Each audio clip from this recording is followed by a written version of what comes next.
Sande Charles with Baseball Census, joined by Giants prospect Chris Shaw. Now, Chris, from AA to AAA, your numbers are pretty similar. The next level up, the bigs. Do you think you can continue with that momentum and bring it up to the bigs? Yeah, I like to think that, just based off the normal progression I've had with my bat over the past 2 years, that, that's kind of the way it's trending with me. I also feel like you need to have confidence that you can do it at that level. So, yeah, I definitely think I can. Yeah. Now, a lot of talk about the Giants lineup needing a big bat. And when you hear Chris Shaw, you hear power. Everyone says how powerful you are. Do you think your bat would make a difference? Well, first of all, I don't necessarily look at myself as a power hitter. I try and, focus on being a good overall hitter ahead of the power and just kind of let that stuff take care of itself. But yeah, I like to think that if, I got inserted into that lineup that I could, be an impactful bat. Now, it's so exciting around the Giants. So much success the last couple of years. I know it's been a down year this year, but how exciting is it to be in the wave of names of the Giants prospects coming through? It's an incredible honor. It's very humbling to, be thought of, highly by the organization and, get the opportunity to come out here and kind of hone in on, what the last part of my game I need to develop on, and, hopefully go into spring training and be in a position where I can, maybe not can't big the team necessarily, but, be in a good position. So, it's really nice. It's cool. Speaking of mentioning what you still need to develop, is there something at AFL that you're working on? Yeah, it's definitely just, for the most part, defensive stuff. Just getting more comfortable playing left field and, reads off the bat, throwing and all that, just all the nuances that come with, playing left field and being out there every day. Is there anybody that you would say you mimic your game after? I don't know that I necessarily mimic my game after any particular player. There's a lot of different players that do different things that I like a lot. Like, I've always been a big Anthony Rizzo fan. I love the way he swings the bat.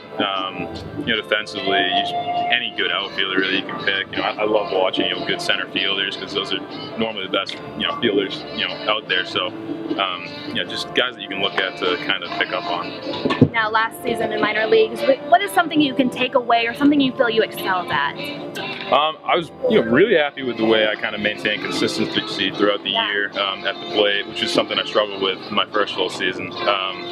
Kind of going through slumps and just getting out of them quicker. Second time around was something that I came out of this year and thought was huge because baseball's such a mental game that you're going to have your times where you feel like you can't hit, but getting out of it quickly is kind of what separates you. Now, speaking of that, it's peaks and valleys in minor league, absolutely. And you got yourself out of it. What's some advice that you would tell someone that's struggling or someone that's going through that? I think the biggest thing is just understanding how much baseball there's still to be played whenever you're going through it. And it's going to happen again and again, and you just kind of have to, acknowledge and embrace it head on, and just kind of understand that, it's not going well right now, but that doesn't mean that it's not going to go well the next time you ever play it. You got to have a real short memory and treat every AB like it's a new AB, like it is, like that present moment and an opportunity to, go out and do something great. Now you're here during spring training, but now this is Arizona Fall League. How different is it? The biggest thing that I'd say is just kind of the atmosphere is, it's a little more laid back. There aren't, any fans for the most part at the games. It's mostly just scouts. And, you're only playing 3 times a week for the most part. So it's a little difficult getting in a rhythm in that sense. But, I love the, work aspect you get from it. You can go out every day and work. We were working earlier today with Cody Ross, just, doing stuff in the outfield, which is unbelievable. He's an invaluable resource to be able to just have at our disposal out here. So I love that aspect of it. Have you thought about what it'll be like, how it'll translate to play at AT&T Park? You always kind of, whenever you're doing something baseball related, and just envision yourself, what's this going to be like in the big leagues? What's that moment going to be like when you finally get up there and your lifelong dream comes true? So everything I do, I kind of just try and imagine how's this going to work in the big leagues, and how can I get better so that when I get there it just kind of comes naturally. The last question, you just hit on it. Lifelong dream. The first part of that dream is draft day. Yeah. What was your draft day like?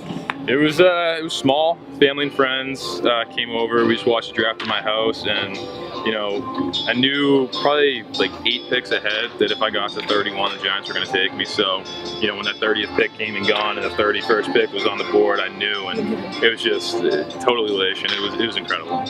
Thank you so much. Best of luck in AFL. For Sande Charles with Baseball Census.